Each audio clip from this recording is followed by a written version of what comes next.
할렐루야. 살아계신 하나님을 찬양합니다. 오늘은 주님께서 영광 가운데 변모되신 주님의 산상 변모 주일입니다. 우리를 구원하시고 우리를 영화롭게 하는 복된 예수 그리스도의 은혜를 기억하며 이 시간 다 같이 일어서셔서 함께 머리 숙여 기도하심으로 주님의 은혜의 보좌 앞에 이 시간 기쁨으로 나아갑시다. 내가 여호와의 명령을 전하노라. 여호와께서 내게 이르시되 너는 내 아들이라. 오늘 내가 너를 낳았도다. 내게 구하라. 내가 이방 나라를 내 유업으로 주리니 내 소유가 땅끝까지 이르리로다. 내가 철장으로 그들을 깨뜨리며 질그릇같이 부수리라 하시도다. 그런즉 군왕들아 너희는 지혜를 얻으며 세상의 재판관들아 너희는 교훈을 받을지어다. 여호와를 경외함으로 섬기며 떨며 즐거워할지어다. 그의 아들에게 입맞추라. 그렇지 아니하면 진노하심으로 너희가 길에서 망하리니 그의 진노가 급하심이라. 여호와께 피하는 모든 사람은 다 복이 있도다. 아멘.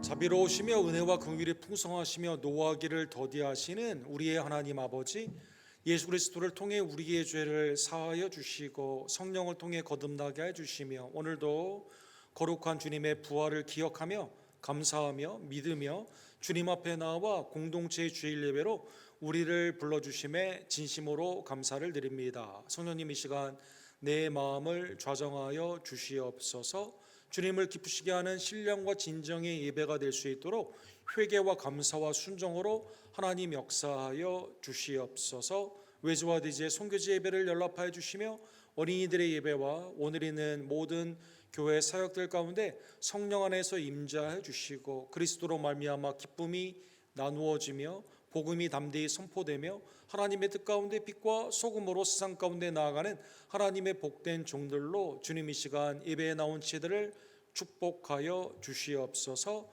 예배의 모든 시정결과를 온전히 주님 앞에 의탁드립니다. 주님 임재하여 주시옵소서. 예수 그리스도의 이름으로 간절히 기도드립니다. 아멘.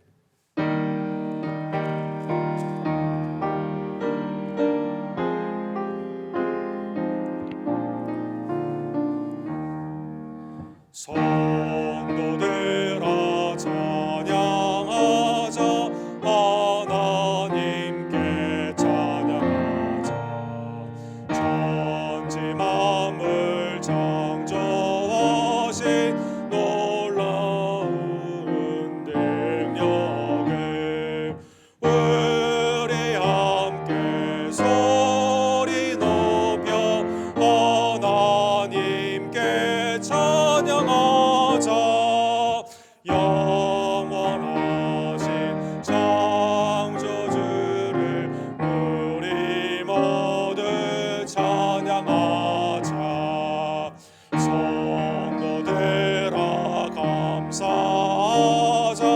하나님께 감사하자. 모든 죄인 구원하신 그 놀라운 은혜를 우리 함께 기뻐하며 하나님께 감사하자. 자비하신 구세주께 우리 모두 감사하자.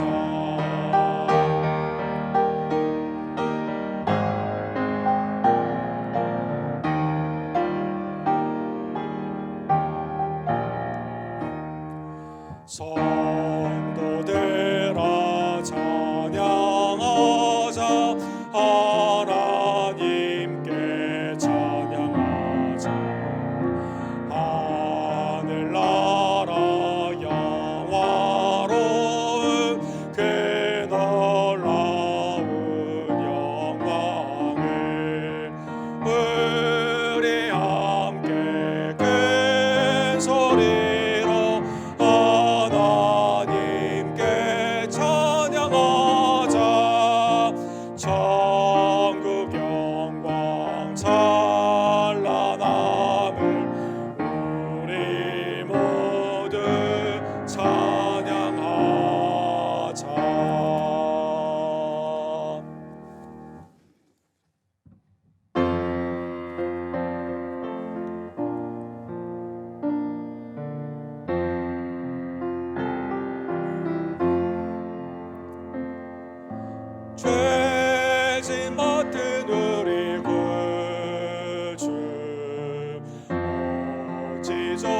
친군지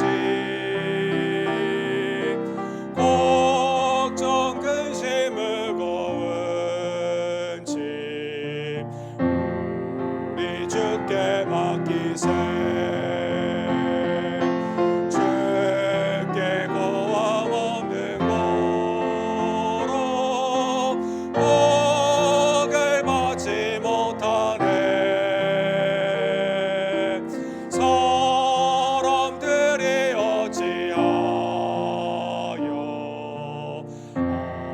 아랠 줄을 모를까 시험 걱정 모든 괴로움 없는 사람 누군가 불질 없이 낙심 말고 기도드려 아뢰세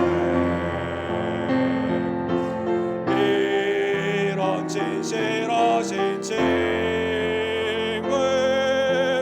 찾아볼 수 있을까 우리 약함하시오니 어찌 아니하리까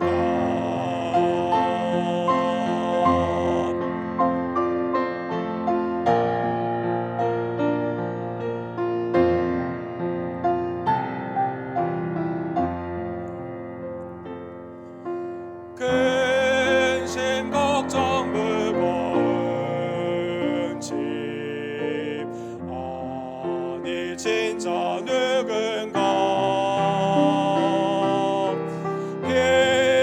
피난처는 우리 예수 주께 기도드리세 세상 친구 멸시하고 너를 조롱하여도 예수 품에 안기어서 참된 위로 받겠네. 아멘. 한 주간의 삶을 뒤돌아보며 우리의 심령과 입술과 행함 가운데 있었던 죄를 십자가 앞에 내려놓고 자비와 긍휼의 죄 용서함의 아버지께 우리의 죄를 이 시간 회개하기를 원합니다. 함께 우리의 죄를 주께 고백합시다.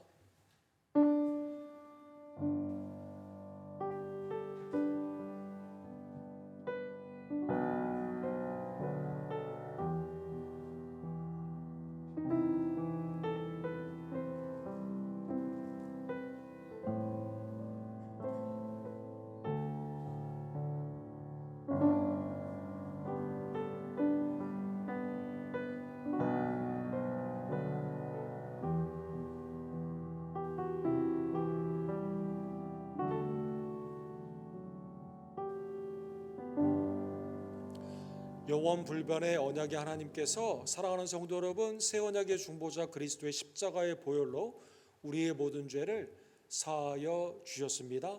이 시간 죄사함의 기쁨과 감사함으로 우리의 신앙을 사도신경으로 주께 함께 고백합시다. 전능하사 천지를 만드신 하나님 아버지를 내가 믿사오며 그 외아들 우리 주 예수 그리스도를 믿사오니 이는 성령으로 잉태하사 동정녀 마리아에게 낳으시고 본디오 빌라도에게 고난을 받으사 십자가에 못 박혀 죽으시고 장사지 사흘 만에 죽은 자 가운데서 다시 살아나시며 하늘로 오르사 전능하신 하나님 우편에 앉아 계시다가 초로로서 산자와 죽은 자를 심판하러 오시리라. 성령을 믿사오며 거룩한 공예와 성도가 서로 교통하는 것과 죄를 사해 주시는 것과 몸이 다시 사는 것과 영원히 사는 것을 믿사옵나이다. 아멘.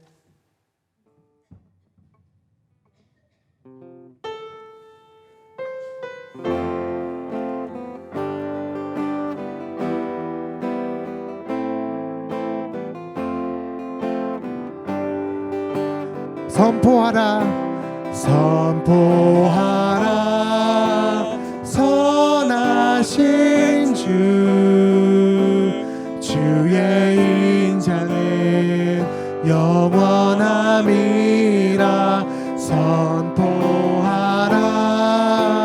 선하신 주의 인자는 영원함. 선포하라. 선포하라. 선하신 주의 인자는 영원함이라 선포하라. 선하신 주의 인자는 영원함이라.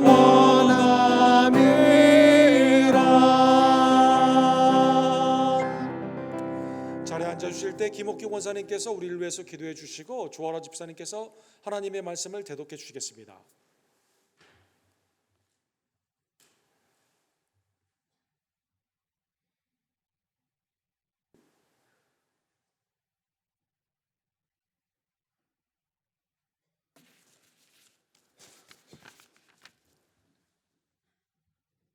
기도 드리겠습니다. 사랑과 은혜가 풍성하신 하나님, 생사화복을 주관하시어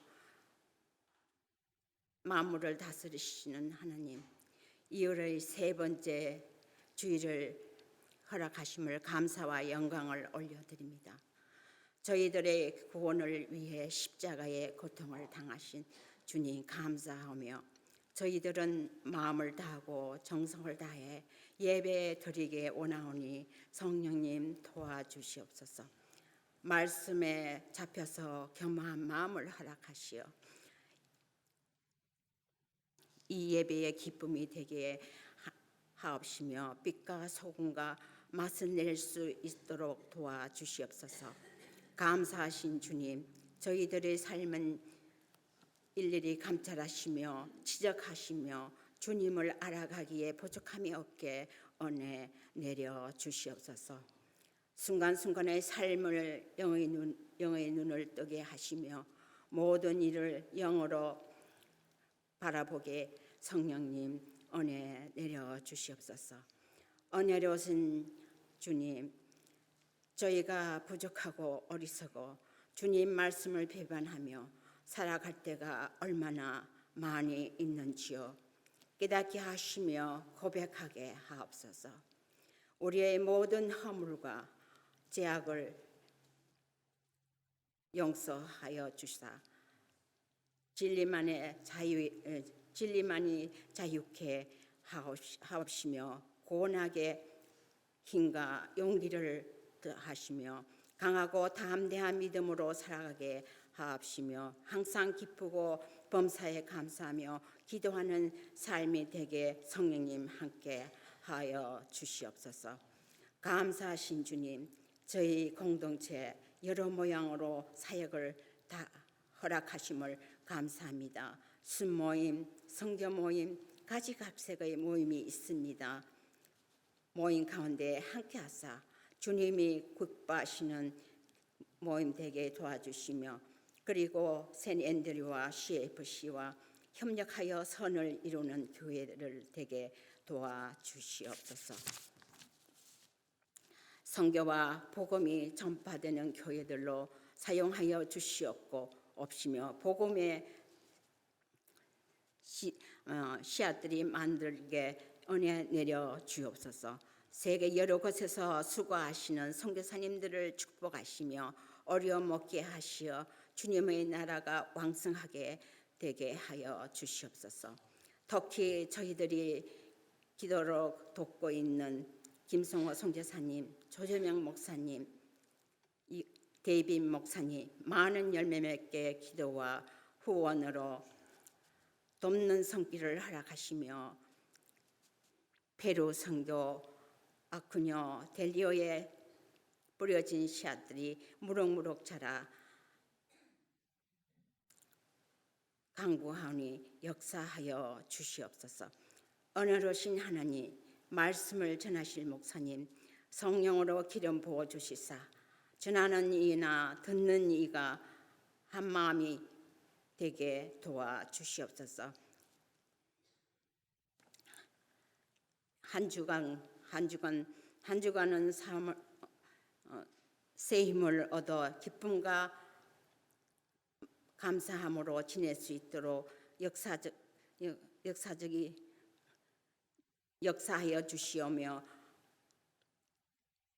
일 없이 찾아가셔서 어루만져 주시며 아무에게나 예배의 삶 누릴 수 있도록 간절히 기도드리오니 성령님 함께하여 주시옵소서. 은혜로우신 하나님, 한국을 비롯한 세계 위정자들을 불쌍히 여기시고 긍휼을 베풀어 주시어 하나님의 공의와 진리가 나타나게 도와 주시옵소서.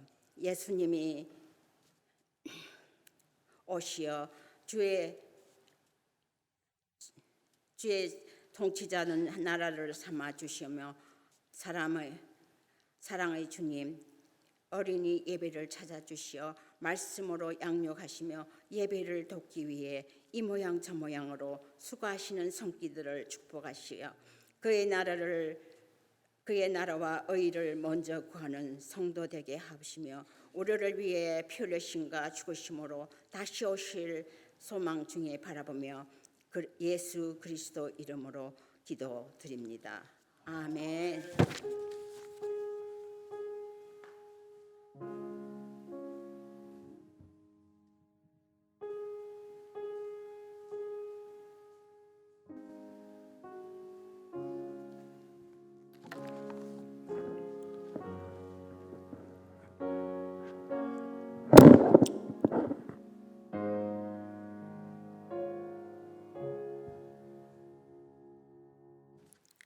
오늘 저희에게 주신 말씀은 마태복음 5장 21절에서 32절 말씀입니다. 옛 사람에게 말한 바 살인하지 말라. 누구든지 살인하면 심판을 받게 되리라 하였다는 것을 너희가 들었으나 나는 너희에게 이르노니 형제에게 노하는 자마다 심판을 받게 되고 형제를 대하여 나가라 하는 자는 공회에 잡혀가게 되고 미련한 놈이라 하는 자는 지옥불에 들어가게 되리라. 그러므로 예물을 제단에 드리려다가 거기서 내 형제에게 원망 들을 만한 일이 있는 것이 생각나거든 예물을 제단 앞에 두고 먼저 가서 형제와 화목하고 구에 와서 예물을 드리라. 너를 고발하는 자와 함께 길에 있을 때에 급히 사화하라.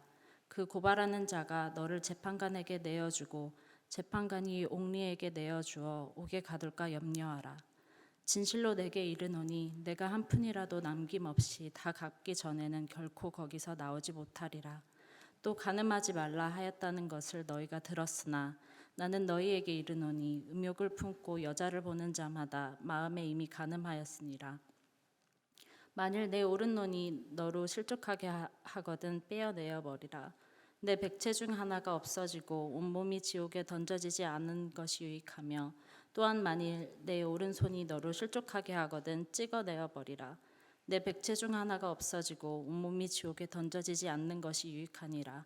또 일렀으되 누구든지 아내를 버리려거든 이혼 증서를 줄 것이라 하였으나 나는 너희에게 이르노니 누구든지 음행한 이유 없이 아내를 버리면 이는 그로 간음하게 하며 또 누구든지 버림받은 여자에게 장가드는 자도 간음함이라. 아멘.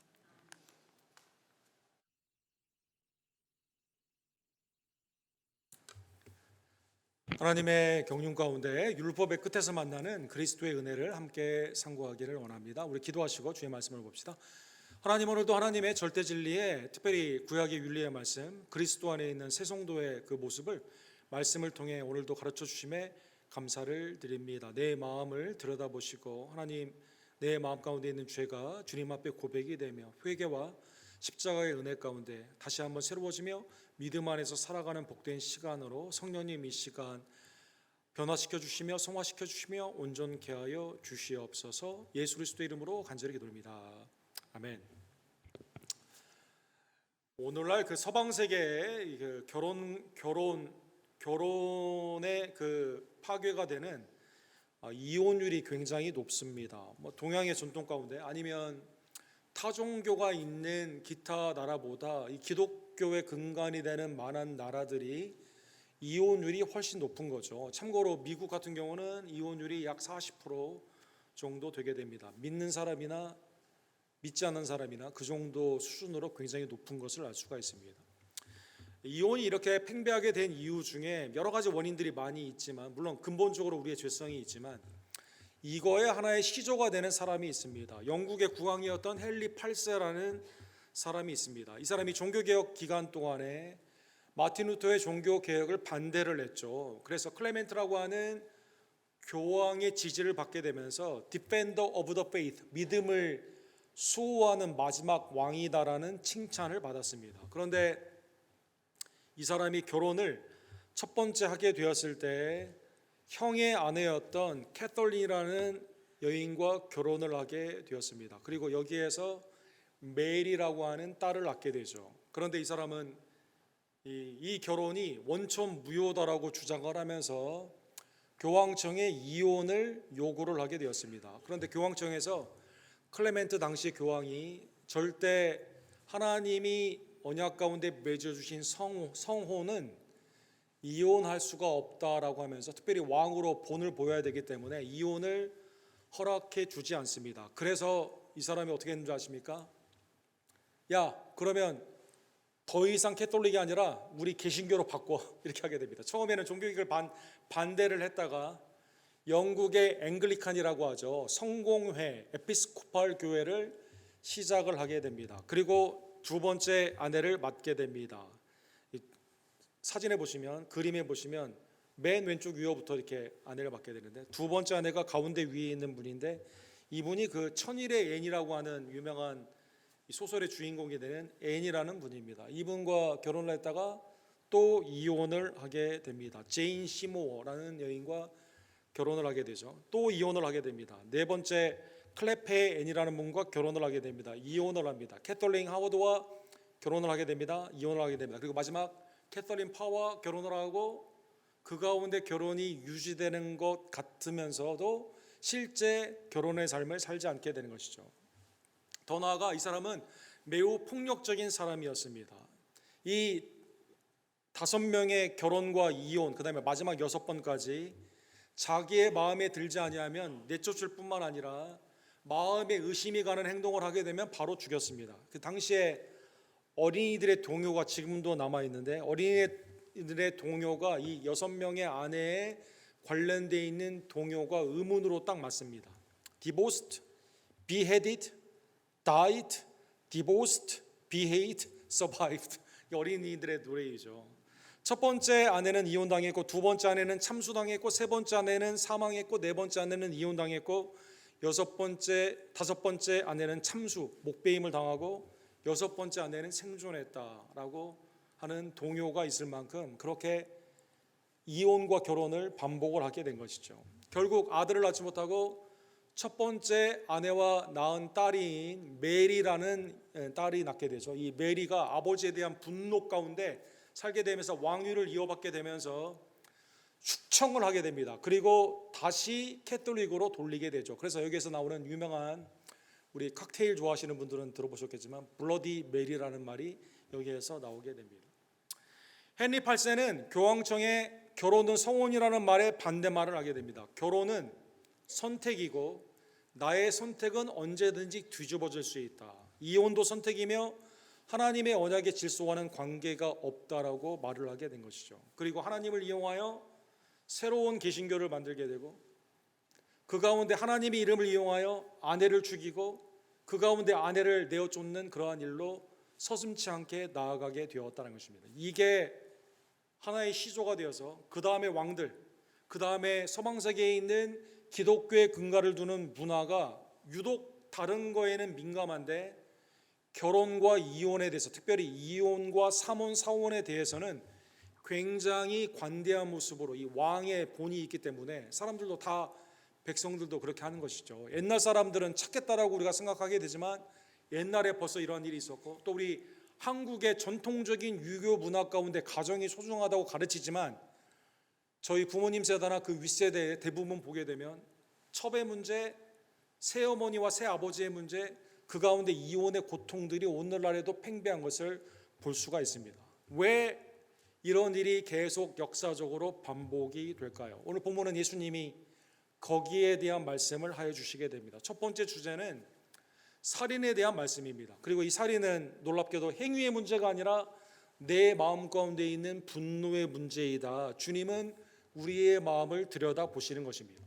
마태복음 5장 21절에 보면 옛사람에게 말한 바 구약의 옛 율법에 관한 말씀이죠. 살인하지 말라. 누구든지 살인하면 심판을 받게 되리라 하였다는 것을 너희가 들었으나. 그래서 구약에 있는 율법의 말씀을 지지하여 주시게 되죠. 구약의 살인에 대해서는 너무나도 명료합니다. 가인이 아벨을 죽였죠. 그 다음에 노아의 새 언약 가운데 하나님은 하나님의 형상을 피를 흘린 자에게는 반드시 피의 복수를 하게 되는, 죽인 자에게는 그대로 생명을 찾는 그 말씀을 하여 주시게 됩니다. 출애굽을 한 이스라엘 백성들은 첫 번째 세대와 두 번째 세대에 다 같이 살인하지 말라라는 그러한 계명을 받게 됩니다. 오늘날에 있어서 전 세계의 모든 형법을 가진 나라는 살인에 있어서 다 그 가운데 있는 형벌을 말하여 주시게 되죠. 레위기 24장에 보면 다른 사람의 생명을 고의로 해친 자는 사형, 심판 가운데 그 가운데 하나님이 그 사람도 죽이는 그 명령으로 하여 주시게 됩니다. 사건이나 내가 원치 않았지만 이 우연한 일 가운데 피해가 당하여 사망의 결과가 나왔을 경우에는 도피성이라는 예배를 하나님이 두시긴 했지만, 그러나 보편적으로 살인에 대해서는, 의도적인 사람의 죽임에 대해서는 하나님이 사형을 그 가운데 그 생명을 그대로 심판하여 주시게 되는 것이죠. 그런데 한 걸음 더 나아가 주님이 오늘 본문 22절에 보면 율법에 있어서 행위의 살인의 결과에는 사형이지만 22절에 보면 근본적인 문제가 있다는 것이죠. 사람을 죽이는 행위 이전에 있어서의 근본적인 문제를 주님이 말씀하여 주시게 됩니다. 나는 너희에게 이르노니 형제에게 노하는 자마다 심판을 받고 형제에 대하여 라가라 하는 자는 공회에 잡혀가게 되고 미련한 놈이라는 자는 지옥불에 들어가게 되리라. 형제를 미워한다고 오늘날 경찰이 와서 잡아가진 않습니다. 감옥에 넣지는 않습니다. 그런데 근본적으로 여기에 죄의 근원으로부터 시작된다는 것입니다. 그래서 이 프로그레션, 점진성이 죄 가운데 있게 되는데, 분노, 그 다음에 분노 가운데 있다 보니 형제에 대해 노하다 보니 아람말로 욕입니다. 라가라라고 한다는 것입니다. 라가라는 뜻은 이 형제와 자매 주위에 있는 사람에게 욕을 하는 거죠. 머리가 빈 사람이다, 멍청하다, 아주 그냥 욕을 하게 되는 겁니다. 더 나아가 오늘 본문에 보면 미련한 놈이다라고 하는, 미련한 놈이라는 뜻은 무슨 뜻일까요? 정죄의 단어이죠. 하나님이 없다는 자가 어리석은 자이고 하나님의 정죄를 받게 되는데, 즉 하나님의 정죄를 받게 합당하다고 내가 정죄를 선언하게 된다는 것입니다. 마음에 화가 나서 그 사람을 대하다 보니까 욕이 나오다 보니까 아주 정죄의 단어, 그죠? 우리 한국에 이 욕설들이 굉장히 많이 있죠. 정죄의 단어, 당시에 있는 욕설의 단어 가운데 정죄하게 되며 궁극적으로 이러한 자는 현세에 있어서 공회뿐만 아니라 궁극적으로 어떻게 됩니까? 지옥불, 게헤나라고 하죠. 지옥에 들어가 불의 심판을 받게 된다는 것입니다. 그러니까 행위의 문제가 아니라 실제는 마음의 문제에 내 마음 가운데 있는 분노 가운데 궁극적으로 하나님이 내 마음을 심판하게 되면 우리는 다 지옥에 가게 된다는 것입니다.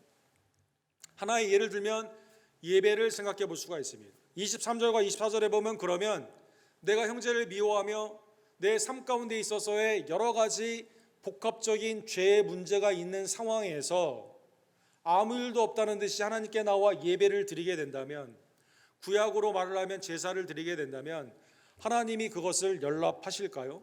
그러므로 예물을 제단에 드리려다가 거기서 내 형제에게 원망 들을 만한 일이 있는 것이 생각나거든. 예물을 제단 앞에 두고 먼저 가서 형제와 화목하며 그 후에 와서 예물을 드리라. 그렇죠. 첫 번째 살인이 어디에서 일어났습니까? 예배에 관련된 사건에서 일어나죠. 하나님이 창세기 4장에 보면 가인의 예물은 연락하지 않습니다. 그러니까 우리가 드리는 이 예배, 내가 드리는 예물, 이게 다 뭐와 관련이 있어요? 하나님 이거 받으세요. 나는 그것과 관련이 없이 이게 분리시키는 게 아니라 하나님은 나와 나의 예물을, 나의 예배를 동일시하여 주시게 됩니다. 아벨과 아벨의 제물은 연락하여 주시게 되죠. 가인이 화가 납니다. 왜 내 예물은 받지 않는 거야? 왜 내 동생의 예물은 받는 거야? 이 화를 회개 가운데 주님 앞에 여쭤보고 그 가운데 하나님이 말씀하는 가운데 그것을 다시 드리는 게 아니에요. 죄를 다스리고 다시 하나님께 나아가는 것이 아니라 화가 나니까 어떻게 합니까? 야, 너 나와봐. 동생을 부르죠. 그 다음에 동생을 쳐서 스트라이크 해가지고 동생을 죽이게 된다는 것입니다. 하나님은 가인을 찾습니다. 내 형제 아벨이 어디 있느냐라고 묻게 됩니다. 이때 가인이 뭐라고 말하죠? Am I a brother's keeper? 내가 형제 지키는 자입니까? 라고 하나님께 오히려 되묻게 되는 거죠. 하나님이 여기에 대해 뭐라고 말씀하실까요? 창세기 4장 10절에 보면 내가 무엇을 하였느냐? 내 아우의 핏소리가 땅에서부터 내게 호소하느니라. 형제의 원망의 관계, 분의 관계, 나의 죄 가운데 있는 이 관계가 회개 가운데 그 형제의 화해 가운데 나아가지 않고 분노 가운데 나의 죄 가운데 그대로 내가 드리는 건 하나님은 넙죽넙죽 받으십시오. 그냥 나의 삶과는 상관이 없습니다 라고 하는 그 예배는 주님이 연락하지 않으신다는 것입니다. 그러기에 이러한 원망과 분노 가운데 나의 삶 가운데 미움과 질시와 정죄의 관계에 있는 이 관계는 하나님이 원하시는 건 뭘까요? 급히 이것을 화목의 관계로 바꾸는 것을 원하십니다. 예를 들면 25절에 보면 너를 고발하는 자와 함께 길에 있을 때 급히 사와라. 그렇죠. 어떤 형제 관계에 있어서의 송사의 문제, 고발의 관계가 있는 거예요. 이 사람이 나를 잘못했다고 생각해서 고발을 하게 되는 겁니다. 당시에는 공회의 고발을 했겠죠. 재판관에 가야 됩니다. 이게 억울할 수도 있고 이게 내가 맞는 경우도 있을 거예요. 아니면 내가 잘못을 했으면 이 경우에 어떻게 해야 됩니까? 빨리 용서를 구하고 또 내가 잘못이 없다 하더라도 거기까지 가지 않도록 오늘 본문에 보면 사화하라. 이거는 관계의 회복을 의미합니다. 친구의 관계로 되는 겁니다. 고발하는 자와 화평의 관계로 되라라는 것입니다. 그렇지 아니하면 어떻게 될까요? 모든 이 재판의 그 결과 가운데 내가 그 가운데 이 옥에 가두게 되는 그러한 일이 있을 수도 있다는 것입니다. 오늘 본문에 보면 그러면 우리는 막 피해자로 살아야만 될까요? 아니면 뭐 호구처럼 막 고발하는 대로 다 그렇게 해줘야 되는 뜻일까요? 하나님은 오늘 본문에 예수 그리스도를 통해서 율법의 근본이 되는, 즉 내가 예배를 드리고 나의 삶 가운데 하나님과 동행하게 되었을 때 제일 먼저 하나님이 연락되는 나의 삶 가운데 무엇을 같이 살펴봐야 될까요? 오늘 우리의 죄를 용서를 구하는 우리의 삶 가운데 내가 형제와 자매의 죄도 용서해 주고 용서를 구하는 화해의 관계로 가기를 원하신다는 것입니다. 그게 때로는 손해가 될 수 있어요. 때로는 억울할 수도 있습니다. 그런데 주님의 종, 하나님의 천국의 윤리 가운데 그리스도 안에서 구원받은 성도들은 그것까지도 감당하며 화목과 화해를 위해서 그 목적 가운데 두라라는 것입니다. 아브라함이 롯이 다툼이 생기게 되었을 때 땅이 부족하여 잔디가 부족하여 목자들 간에 두 그룹이 다툼이 있게 되었을 때 야 네가 우하면 내가 좌하고 네가 우하면 내가 좌할 테니까 네가 원하는 대로 먼저 가라 양보하여 주게 되는 것처럼 다음 주에 우리가 보게 됐지만 이 말씀의 뜻 가운데 주님이 이렇게 말씀하십니다. 마태복음 5장 40절에 보면 또 너를 고발하여 속옷을 가지고자 하는 자에게, 자 고발을 오늘 본문에 나는 똑같은 단어입니다. 고발을 당했어요. 네, 속옷을 원하는 겁니다. 그러면 어떻게 합니까? 화해의 차원에서, 그렇죠? 주님의 그 은혜의 명령 가운데 내 안에 있는 분노 가운데 주님 앞에 나아가지 않도록 내 겉옷까지도 주게 된다는 것입니다. 강제로 오리를 가자고 하면 어떻게 합니까? 심리도 같이 주게 된다는 것입니다. 내 오른뺨을 치는 자에게 어떻게 합니까? 야 왼뺨도 때리라라고 말하여 주게 되는 것이죠. 왜?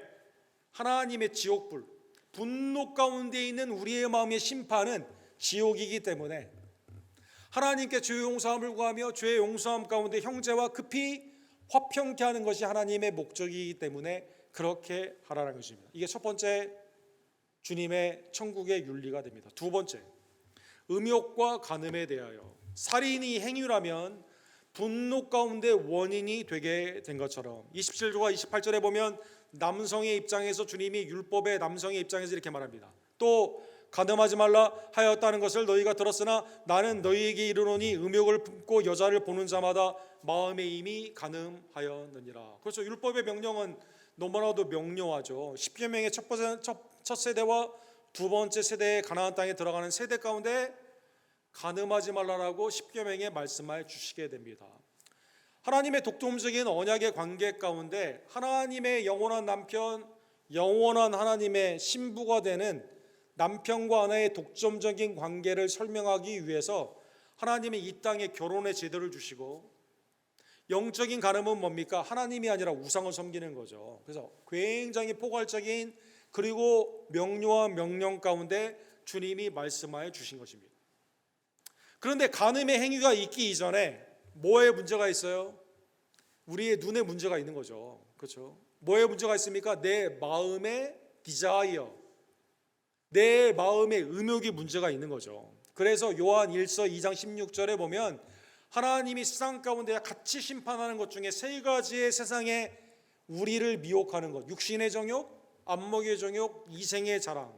두 번째가 내 눈에 desire of our eyes, 우리 눈에 있는 이 정욕이 문제이다라는 것입니다. 예를 들면 사무엘하 11장에 보면 다윗이 밧세바를 범하는 것을 볼 수가 있습니다. 다 전쟁에 나아가는데 다윗은 이제 전쟁에 나가지 않습니다. 전쟁 안 나가고 뭐합니까?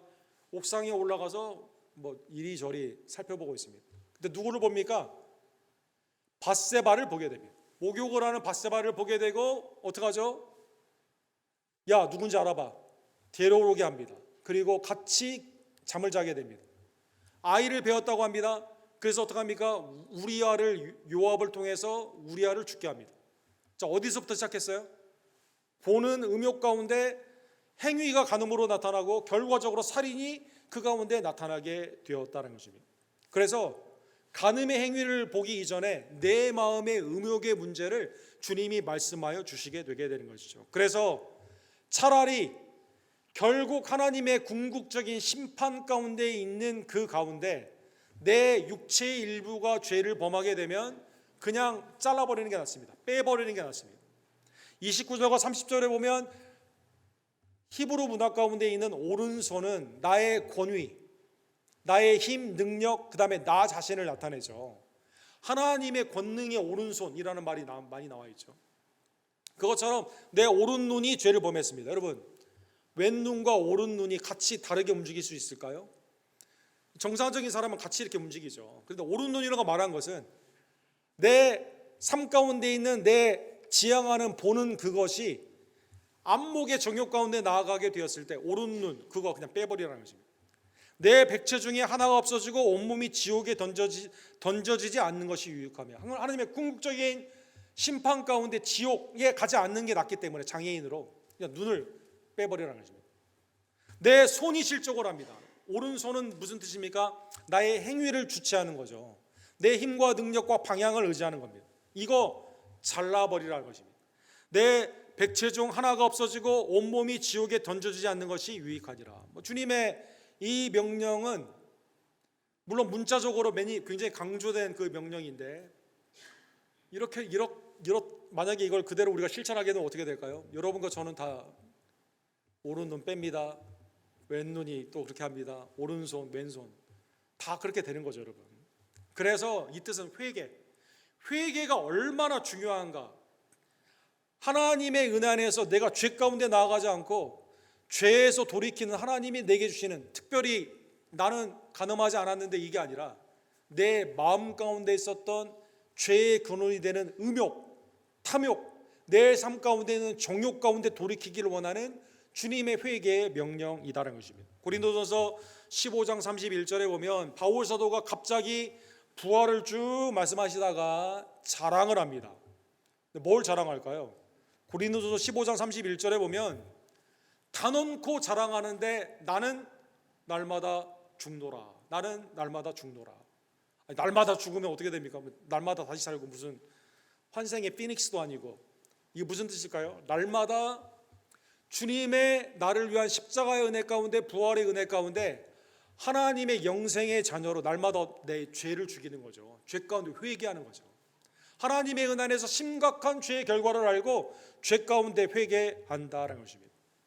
오늘 본문의 말씀이 실질적인 역사적인 예들도 많이 있습니다. 여러분, 이 탐험을 좋아하시는 분들은 익스트림 스포츠라고 말을 하죠. 그 중에서 아주 극단적인 탐험을 하는 많은 사람 중에 이 클라이밍을 하는 사람들이 있는데, 특별히 그 프리 클라이밍, 맨손으로 이렇게 올라가가지고 클라이밍 하는 사람, 그 다음에 솔로 클라이밍, 같이 가야 되는데 그냥 혼자 산과 바위를 타는 사람이 있습니다. 이 중에 이제 아론 렐스톤이라는 사람이 있었습니다. 이 사람이 이제 유타에 있는 캐논을 정복하기 위해서 친구들과 함께 가는 게 아니라, 같이 동료들과 함께 가는 게 아니라 혼자 가게 되었습니다. 2003년에 있었던 사건이에요. 다 올라가가지고 야호 정상에서 외쳤는데 잘못 바위를 잡아가지고 떨어지게 됩니다. 떨어졌는데 캐논의 그 크리브라고 하죠. 이 사이 안에 가운데에 있는 그 돌에 팔이 걸리게 되었습니다. 팔이 걸리게 되었는데 빠지질 않는 거예요. 그래서 127시간 동안 이렇게 있었습니다. 영화로도 나중에 나왔는데, 이 사람이 어떻게 살았을까요? 가방에 있는 스위스 나이프라고 하죠. 잭 나이프, 스위스, 잘 들지도 않았대요.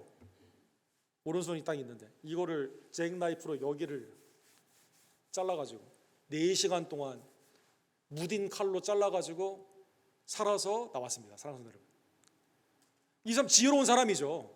팔 때문에 내가 기진맥진해서 죽게 되는 상황에서 내 팔을 자르고 이렇게 나오는 거예요. 사랑하는 여러분. 그 다음에 이제 사막의 그 초대 교부로 불리는 오리겐이라는 사람이 있죠. 오리겐, 아주 뛰어난 그 교부이신데, 이분이 여자를 보고 음욕을 품는 이 말씀을, 그 다음에 하나님의 나라를 위해서 스스로 고자된 자도 있다라는 그 말씀을 그대로 문자적으로 받아들여 가지고, 아, 내가 진짜 이 여자들에 보면 음욕이 일어나는 그때를 내가 방지하기 위해서 내 막 눈을 막 치게 됩니다. 근데 자꾸 막 마음 가운데 음욕이 그래도 마음에 생각이 나요. 그래서 어떻게 했을까요? 여성들이 없는 사막으로 허밋 혼자 나아가게 됩니다. 근데 이 사람이 가르침이 너무 뛰어나니까 어떻게 합니까? 여성들이 찾아와요. 사막에.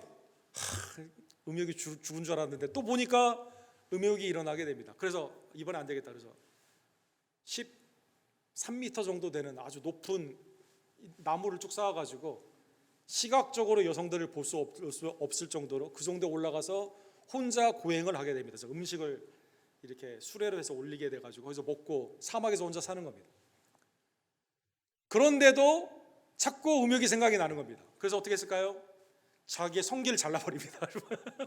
성기를 잘라버렸습니다. 근데 문제가 하나 생깁니다. 무슨 문제가 생겼을까요? 아, 이상하게 여자 생각이 나는 거죠. 그래서 이 말씀을 문자적으로 했는데도 불구하고 이걸 이루지를 못한 겁니다. 사랑하는 성도들, 즉 내 죄가 내 스스로의 고행, 내 삶 가운데 있는 나의 경건의 극기적인 행동으로 실제 됩니까? 되지 않습니까?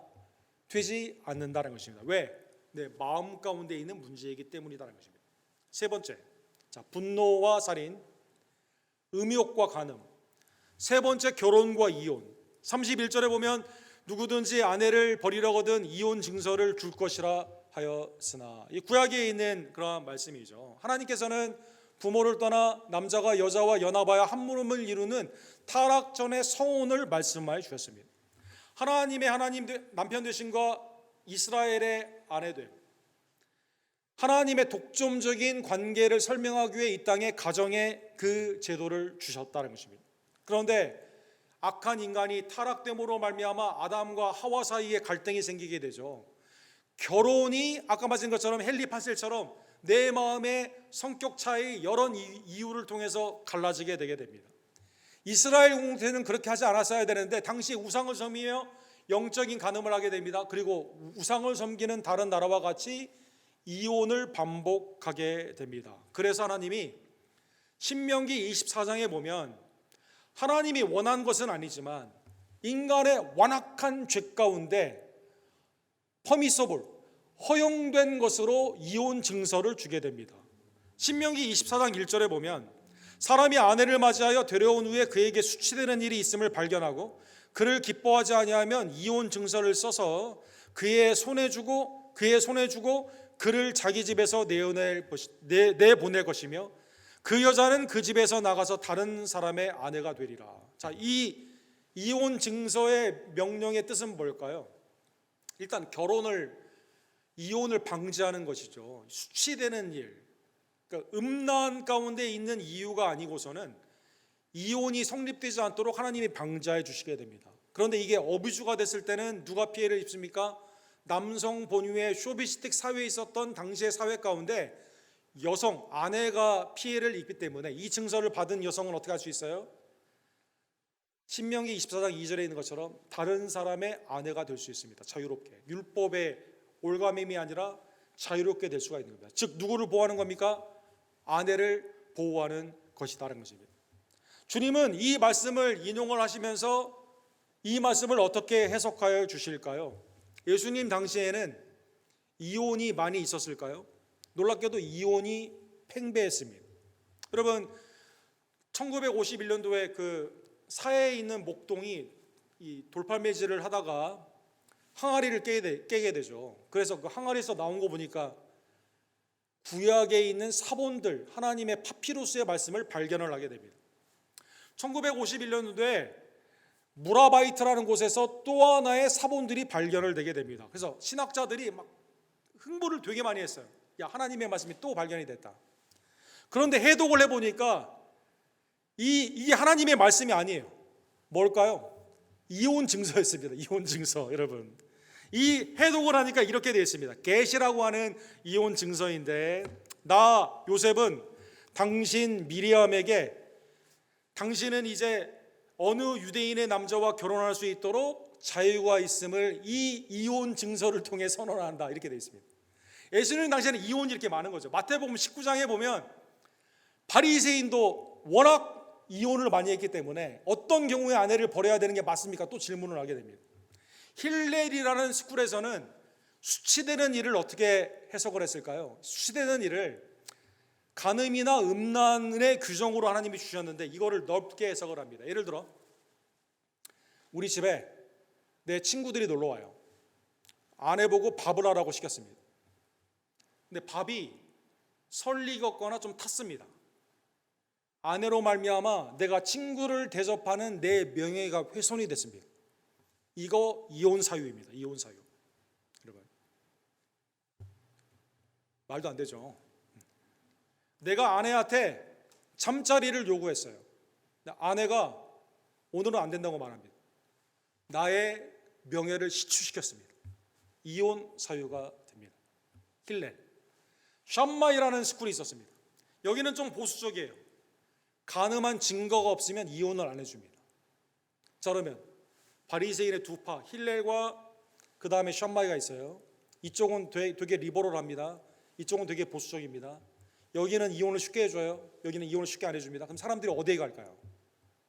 힐렐 스쿨이 번창을 하게 됩니다. 여러분, 너무나 우습죠. 여러분, 그래서 예수님이 32절에 보면 나는 너희에게 이르노니 누구든지 음행한 이유 없이 아내를 버리면 이는 그로 간음하게 아니며 또 누구든지 버림받은 여자에게 장가드는 것도 간음함이라. 주님이 여기에 대해서 내 마음의 정욕, 그렇죠?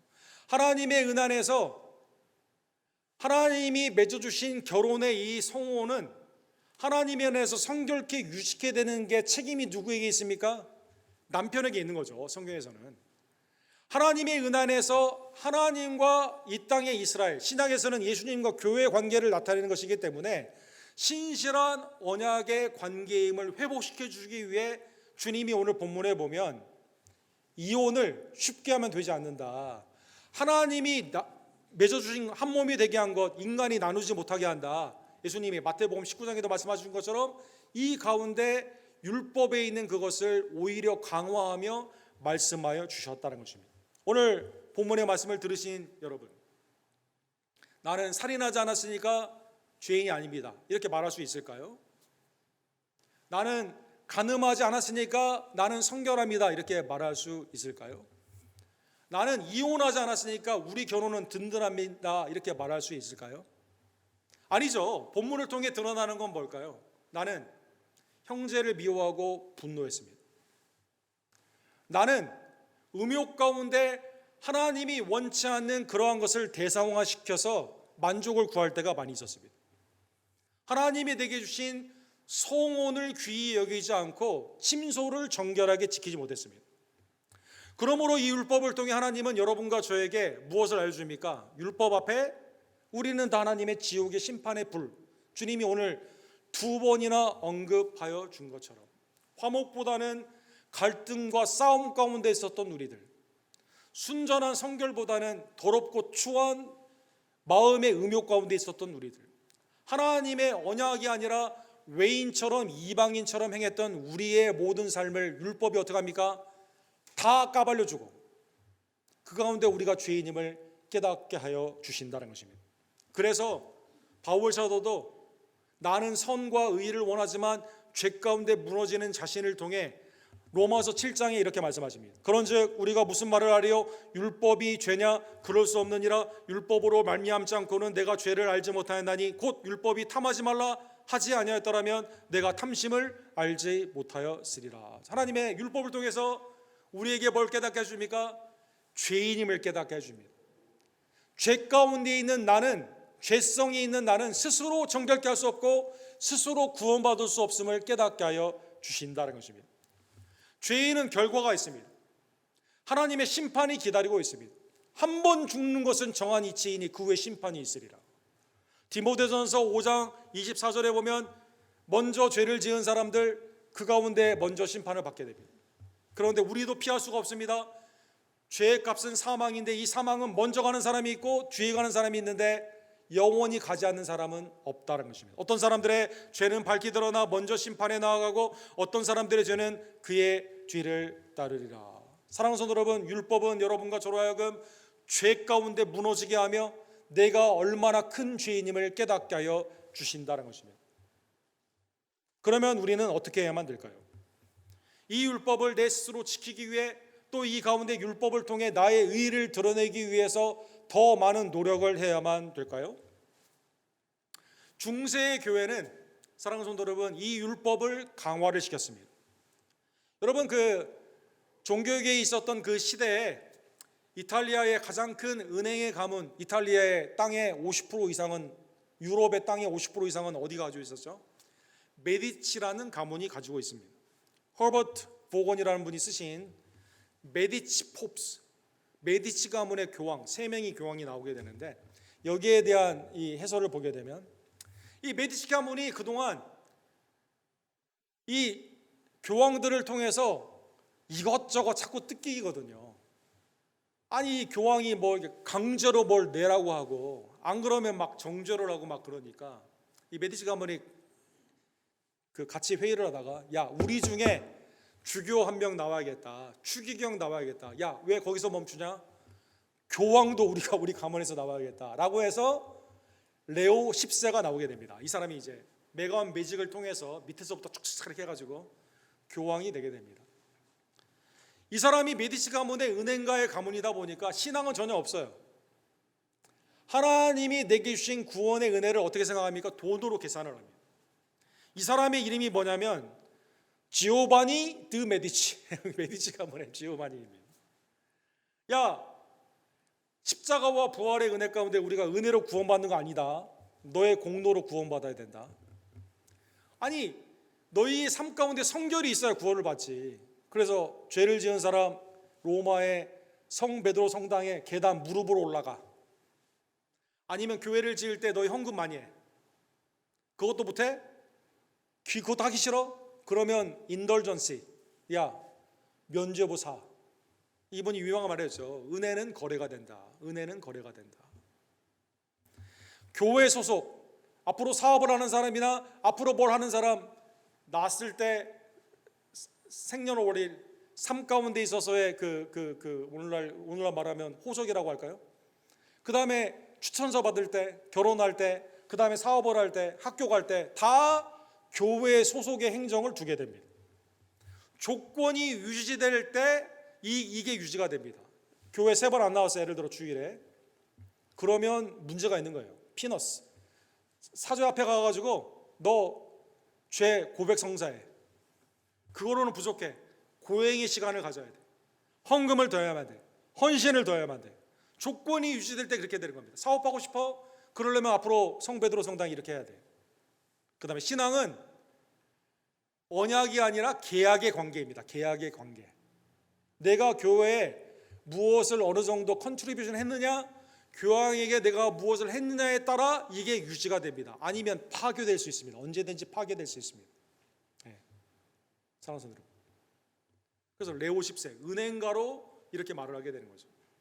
오늘날 교회의 아주 악한 모습으로 영향을 준 신학자들 간의 가장 반면 교사 가운데 이걸 배우지 않았어야 되는데 학습 효과로 오늘날 교회에서 잘못 율법을 오용하는 교회에서 레오 10세의 영향을 많이 받게 됩니다. 여러분 직분자가 되고 싶어요? 그럼 이 정도의 돈이 있어야 됩니다. 소비자의 입장에서 교회 마음에 안 들어 언제든지 바꿀 수 있어요. 신앙은 계약의 관계, 내 소비자로서의 만족, 내 삶 가운데 만족. 언제든지 변화될 수 있고 바꿀 수 있는 그러한 삶 가운데 교회가 타락이 되었다는 것입니다. 사랑하는 성도 여러분, 오늘 본문을 통해 주님은 율법 앞에 무너진 우리들을 그대로 놓아주지 아니하시고 놀랍게도 우리는 분노했으며 우리는 간음했으며 우리는 언약을 파괴했는데 주님이 우리를 대신하여 십자가에서 우리의 죄를 용서해 주십니다. 분노 대신 사랑과 화해 가운데 인도하여 주십니다. 영적인 간음자에게 신실하신 성결의 은혜로 하나님의 은혜의 자녀로 삼아 주십니다.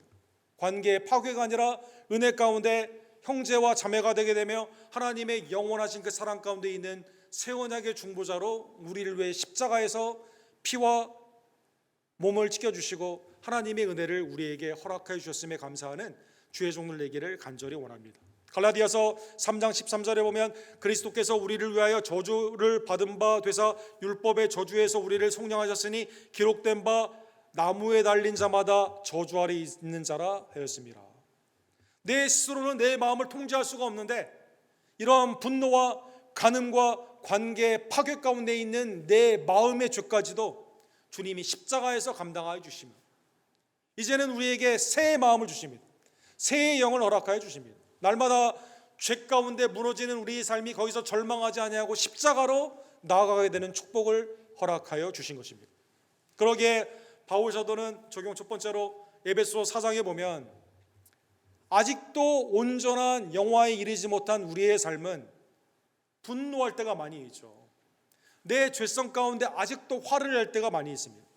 그런데 분을 내어도 죄를 짓지 말며 해가 지도록 분을 붓지 말고 마귀에게 틈을 주지 말라. 분노할 때마다 우리는 누구를 생각합니까? 절망하는 나를 구원해 주신 십자가의 예수님을 기억한다는 것입니다. 마귀에게 틈을 주지 않고 주님께 나와 회개합니다. 하나님의 은혜 안에서 내 분노를 지속하지 않습니다. 골로새서 3장 13절과 14절에 보면 누가 누구에게 불만이 있거든 서로 용납하여 피차 용서하되. 누가 누구에게 불만이 없을 것이다 성경은 말하지 않아요. 불만이 있을 수 있습니다. 그런데 그때마다 우리는 십자가로 가져갑니다. 율법의 끝에 있는 십자가에 가져갑니다. 서로 용납하며 서로 피차 용서하되 주께서 너희를 용서한 것 같이 너희도 그리하고 이 모든 것 위에 사랑을 더하라. 이는 온전하게 매는 때니라. 그리스도의 사랑 가운데 주님이 더럽고 추한 나를 용서해 준 것처럼 불만이 있다 하더라도 주님 앞에 내어놓고 십자가에 내려놓고 주님의 용서함으로 나아가게 되는 것입니다. 분노가 아닌 용서와 용납의 화해를 선택하는 주의 종들 되기를 주님의 이름으로 간절히 축원합니다. 두 번째로 오늘 본문에 보면 그리스도 안에 있는 주님의 십자가의 죄의 용서함을 받은 여러분과 저는 이제는 율법과 종주의 관계가 아니라 용서와 하나님의 은혜의 관계가 되었습니다. 요한복음 8장 11절에 보면 현장에서 간음한 여자가 잡혀오죠. 남자는 도망갔는지 아니면 안 잡아왔는지 여자만 잡아왔습니다. 주님이 땅에 글을 쓰십니다. 그렇죠? 사실은 하나님의 말씀 주님 내가 쓴 거다 이렇게 말씀하신 10계명 하나님의 손으로 쓴 그 10계명 다 주님이 쓰신 거거든요. 율법의 정신인 인애와 용서. 주님이 이렇게 말씀하십니다. 너희 중에 죄 없는 자가 먼저 돌을 던져 치라라고 말씀하십니다. 나이가 많으신 어르신부터 양심의 가책을 받고 돌을 놓고 가기 시작하게 됩니다. 주님이 묻습니다. 너를 고발하며 정죄하는 자가 어디 있느냐? 여인이 대답합니다. 주여 없나이다. 예수님이 뭐라고 말씀하세요? 나도 너를 정죄하지 아니하노니 가서 다시는 죄를 범하지 말라. 사랑하는 여러분, 귀신 들린 자 정죄, 병든 자 정죄, 죽은 자 정죄, 가늠한 자 정죄. 율법의 관계에 있었던 그 삶에서 주님이 이 여인에 대해서 정죄하지 않죠. 왜 정죄하지 않았을까요? 이러한 죄인을 위해 십자가에서 못 박혀 죽으셨거든요. 하나님의 선한 양심 가운데 구원을 받은 여러분과 저는 돌을 쉽게 던지지 않습니다. 십자가로 그분을 권면하게 됩니다. 회개와 용서함을 구하라고 말을 하게 됩니다. 그리고 나를 돌아보아 돌을 든 내 손을 바라보고 나를 돌아보고 돌을 내려놓고 정죄가 아닌 용서 가운데 나아간다는 것입니다. 사랑하는 성도 여러분, 로마서 6장 14절에 보면 죄가 너희를 주장하지 못하리니 이는 너희가 법 아래 있지 아니하고 은혜 아래 있음이라. 그리스도의 은혜로 구원받은 세례 가운데 주님의 옷을 입은 여러분과 저는 이제는 죄의 율법의 종이 아닙니다. 은혜 가운데 하나님의 죄 용서함의 은혜를 받은 성도로서 이제는 그 용서를 선포하며 사랑하는 복된 하나님의 자녀이다라는 것입니다. 오늘 본문의 말씀을 깨달으면 사랑하는 성도 여러분, 오늘날 너무나 많은 분노, 그렇죠? fury and wrath, 분노와 심판 가운데 일상, 그렇죠? 쉽게 화를 내며 그 가운데 보복을 하며 쉽게 정죄를 하는 낙인을 찍는 일상에서 그러한 죄 가운데 있었던 우리들을 주님이 구원하여 주시고 이제는 분노가 아닌 화해의 용서함으로, 음욕이 아닌 정결의 삶으로, 하나님의 외인이 아닌 새 언약의 백성도로 구원받았음을 기억하며 이 은혜 가운데 거하며 용납과 용서의 복음을 증거하는 하나님의 복된 종들 되기를 주님의 이름으로 간절히 축원합니다. 사랑과 자비가 풍성하신 하나님 아버지, 나의 모든 행위뿐만 아니라 언어, 내 마음속 깊이 있는 만물보다 부패한 내 마음의 죄까지도 십자가에서 내가 받아야 되는 율법의 저주, 하나님의 심판을 받으시고 이제는 우리의 분노의 마음을 하나님의 화해의 마음으로, 용서의 마음으로, 나의 더럽고 추한 음욕과 탐욕의 마음이 이제는 그리스도를 향한 신실한 신앙의 마음으로, 이제는 새 언약의 백성으로 주님의 왕 같은 세상으로 구원하여 주심에 진심으로 감사를 드립니다. 주 안에서 분노할 때라도 회개하며 용서하며 주 안에서 신실하게 사랑하며 믿음 안에서 정죄가 아니라 은혜의 용서함을 선포하는, 십자가 앞에 나의 모든 것을 내어놓고 죄인들을 십자가로 이끄는 하나님의 은혜의 백성들 될 수 있도록 주님 우리를 사하여 주시고 용서 가운데 힘을 더하여 주시며 은혜를 베풀어 주시옵소서. 예수 그리스도의 이름으로 간절히 기도드립니다. 아멘. 다 같이 용서의 찬양, 주님의 마음 내게 주소서. 우리 함께 찬양 드립시다.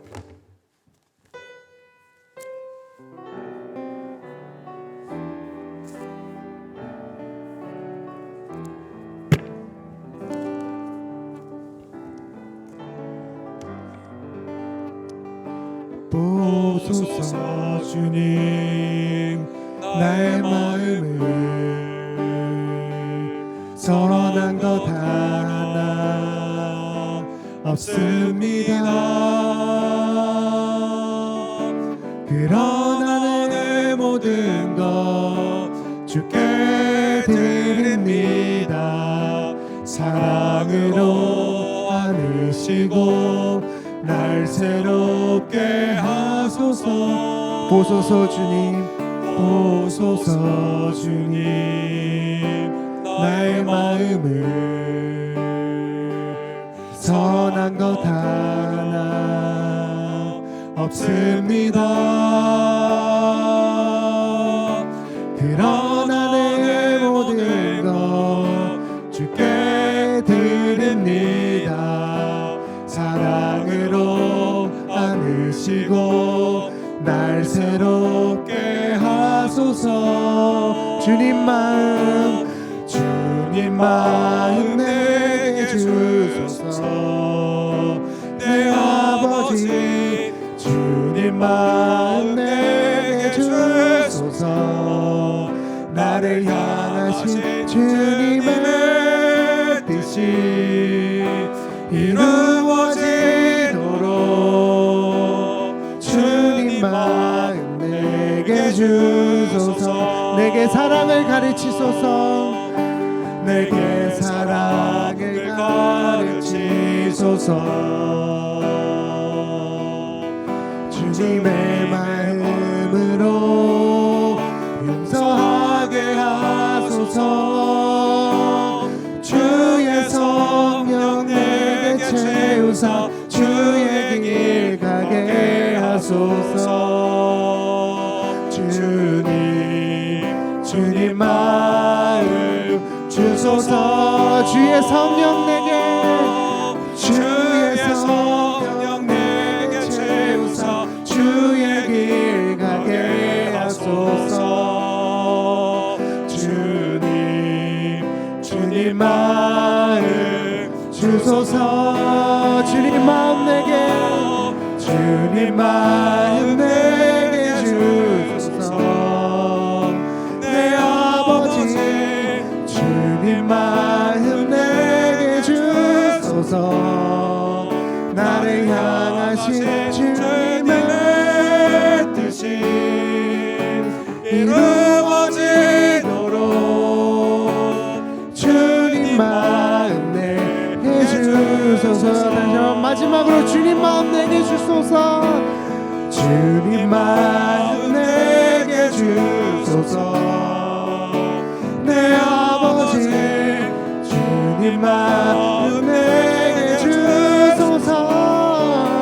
나를 향하신 주님의 뜻이 이루어지도록 주님 마음 내게 주소서. 주님 마음 내게 주소서. 주님 마음 내게 주소서.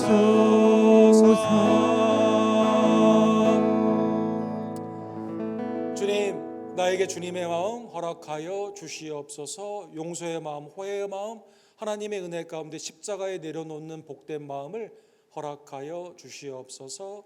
아벨과 아벨의 제물이 주님 앞에 연락된 것처럼 믿음으로 드리는 나의 삶과 나의 예물이 주께 연락되기를 원합니다. 이 시간 기도하시고 준비한 예물을 기쁨으로 주께 드립시다.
거룩하시고 감사하신 하나님 아버지, 우리를 구원하시되 율법의 나의 행위가 아니라 하나님의 새롭게 하심과 성령의 중생의 은혜로 십자가의 보혈의 은혜를 힘입어 하나님의 신실한 백성, 하나님의 자녀들, 왕과 같은 제사장들, 택한 족속으로 구원하여 주심에 진심으로 감사를 드립니다. 죄 용서함에 이 한량없는 은혜를 받은 우리들 그리스도 안에서 용서하며 믿음 안에서 신실하며 새 언약의 백성으로 예수 그리스도께 나아가는 십자가의 나의 죄를 내려놓고 사람들에게, 죄인들에게 십자가로 인도하는 하나님의 은혜에 복된 종들 될 수 있도록 주님 역사하여 주시옵소서. 살아있는 예수님의 이 복음을 증거하는 외지와 내지의 선교사님들을 기억하여 주시고 그리스도 안에서 함께 기도와 후원과 참여 가운데 나아가는 김성호, 조재명, 데이백 김 목사님, 페루와 멕시코의 사역들 함께 협력하는 CFC와 우리 세인들에게 동일한 은혜를 더하여 주시옵시며 주님의 나라가 확장이 되며 주님의 의가 이 땅 가운데 충만케 되는 귀한 역사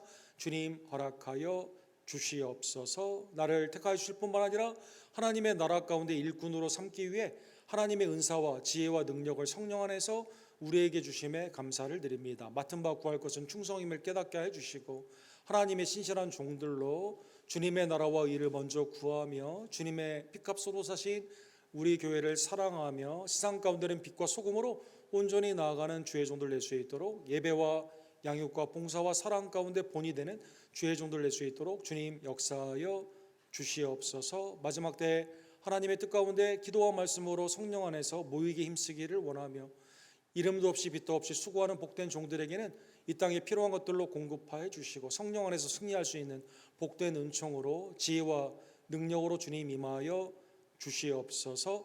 연약한 우리 교회 종들을 기억하여 주시며 하나님의 은혜 안에서 회복과 강건의 역사가 이성원 목사님, 한경자와 이희주 권사님, 이경순 집사님, 권현숙 권사님, 조교 집사님, 성익코베 집사님, 또 연약한 중에 주님 앞에 위로를 바라는 여러 지혜들 하나님 이 시간 성령 안에서 나타나 주시고 온전케 해주시며 회복시켜 주시옵소서.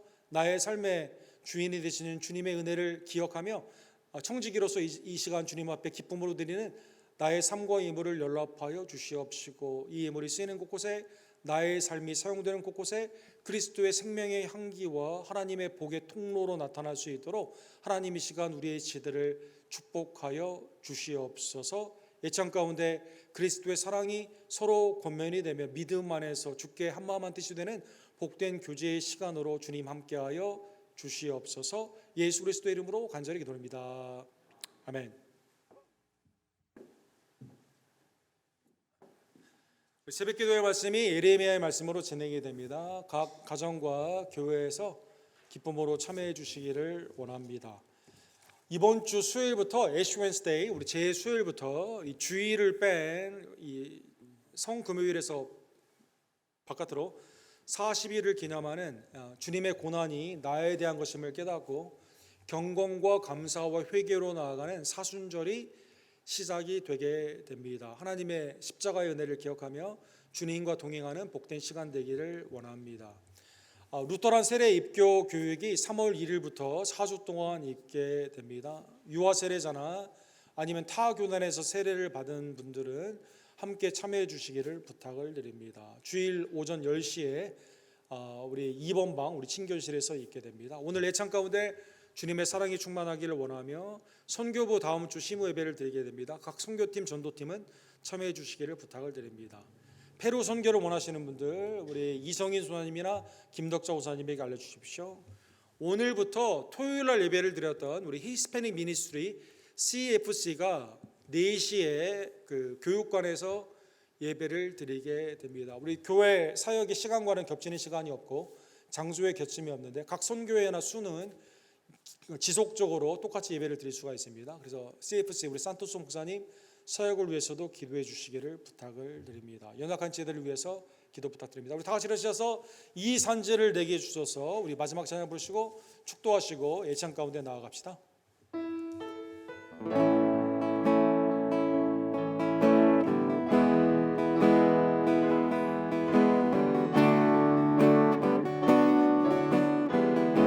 주님이 주신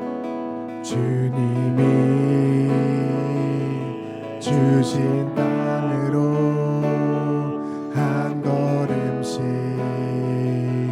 나아갈 때에 수많은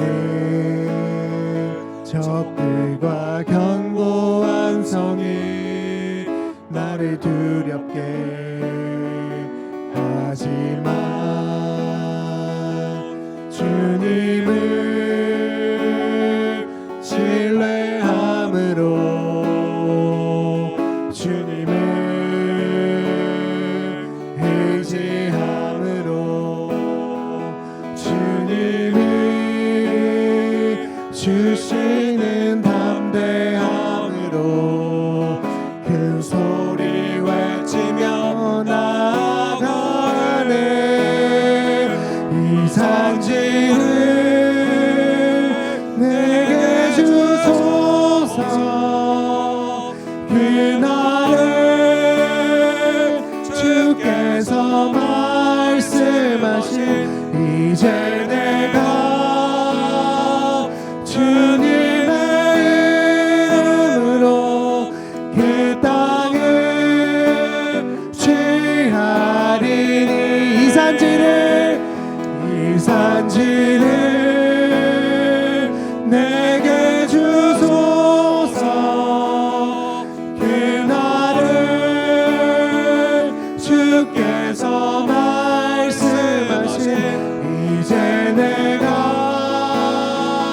주님의 이름으로 그 땅을 취하리라.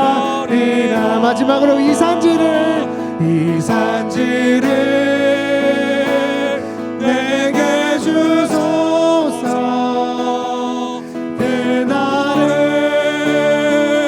주께서 말씀하신 이제 내가 주님의 이름으로 그 땅을 취하리라.